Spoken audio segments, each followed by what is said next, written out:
Welcome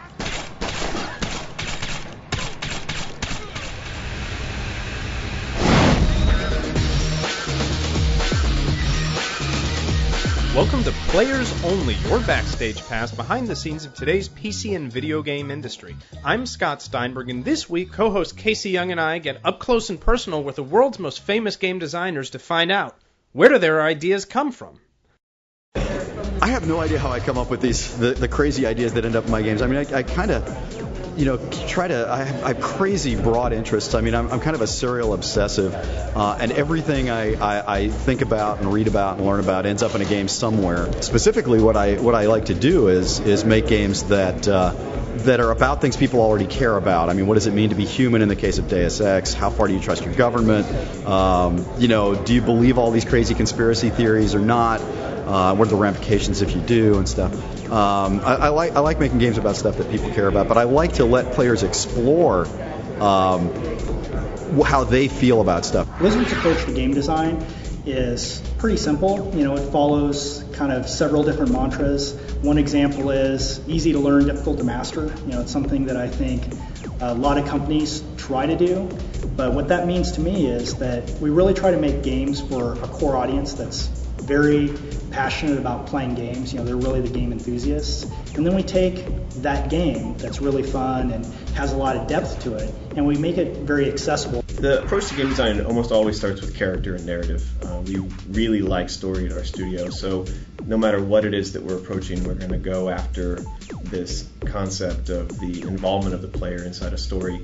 And we're also huge fans of art, so the studio right now, I think the majority of our employees are all artists, and we're piling tons and tons of artwork onto a given concept, and then we really let the gameplay start to flow out of that, for better or worse. Silicon Knights' approach to game development is based upon something called engagement theory. It's our central focus. And engagement theory is engagement is greater than or equal to art, audio, technology, gameplay, and story.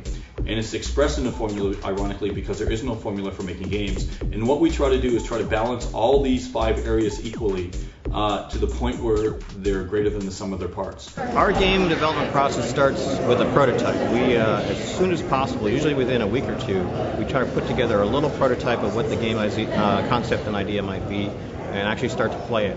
Some game ideas grow and are great. Some just don't kind of work out. So really having a playable prototype very early is our way to decide whether an idea is going to make it or is not going to make it. For me, with game design, I'm always trying to think of what is the new hook that I've never seen before. That really is generally what gets me excited, if I know for sure that no one has seen something before.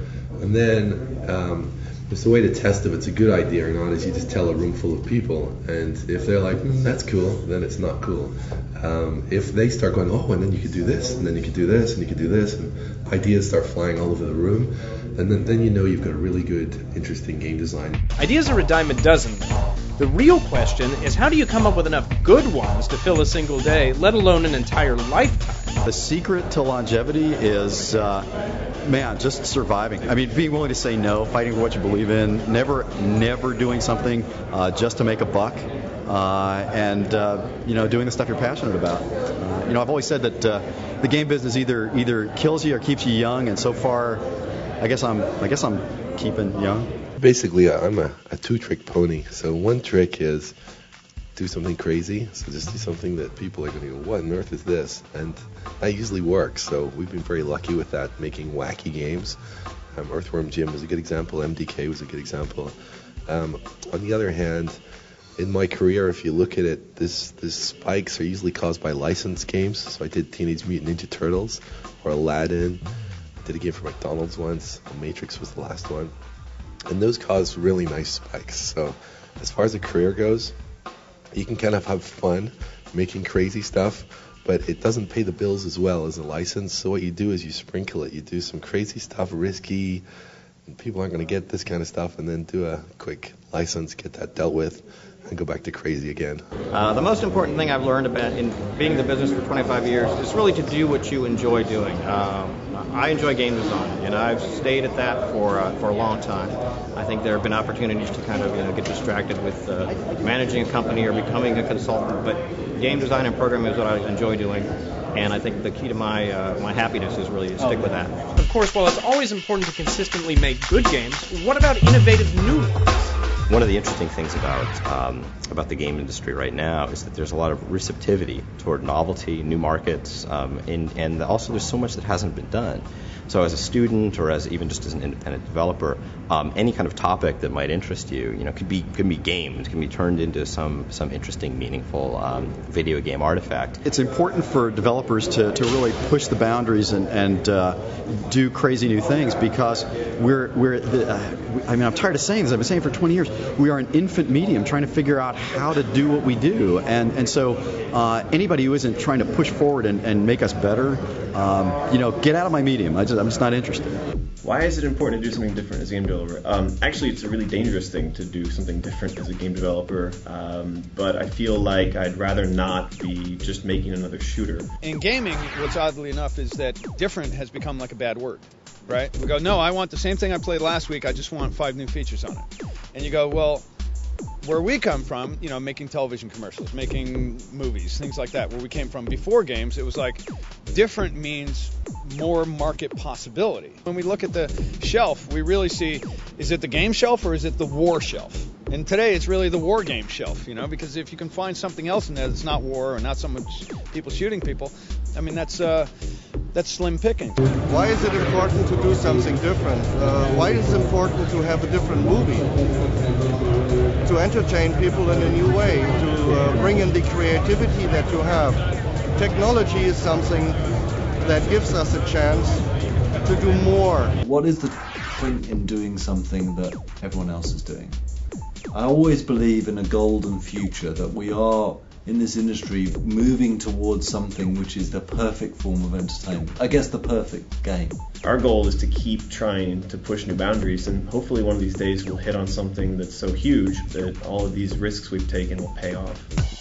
So, what exactly defines that payoff, and where do games have the potential to take us? Games have the potential to change people's perspectives on the world. Media doesn't change the world. We don't take books and kind of throw them at people, or magic doesn't happen. But games are, as a medium, they have the potential to change people's ideas. Well, there's lots of things you would never expect to see in games that you can now find in both commercial titles and in a whole range of other kinds of titles. Stuff like games for training people how to work at a job. Things like critique and kind of like social parody. We've done games about airport security and about food safety. Just as probably the telephone changed society, just as the internet changed society as people start getting more access to information. Gaming is starting to do that from a variety of angles, whether that's culturally from being able to have your creative experience by playing a game or living out a fantasy in the game. That's part of it. But I think the other part of it is really getting communities together. Just imagine if everybody in World of Warcraft decided to donate $1 to Haiti. Just $1. They all said that's $10 million sent there. What if people in World of Warcraft, or in any MMO, I mean, there could be other ones, but what if people in these things just decided, you know what, we don't necessarily like the step that our government took politically, and they decided to perform an act of peace. That's 10 million people doing something. That is profound. I think games have already changed society.